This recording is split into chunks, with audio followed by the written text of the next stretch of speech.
Ang mabuting balita ng Panginoon ayon kay San Mateo.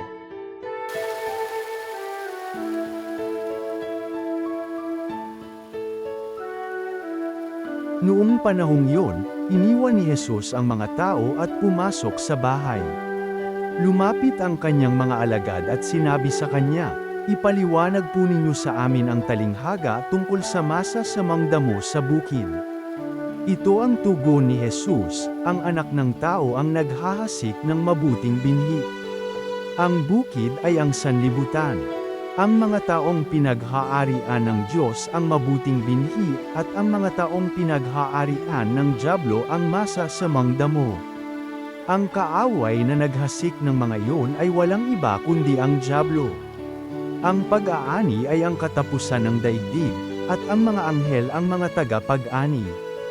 Kung paanong iniipon ang mga damo at sinusunog, gayon din ang mangyayari sa katapusan ng daigdig.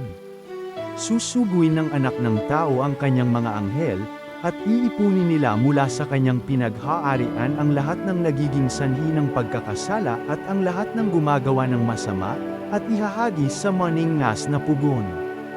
Do'y mananangis sila at magngangalit ang kanilang ngipin.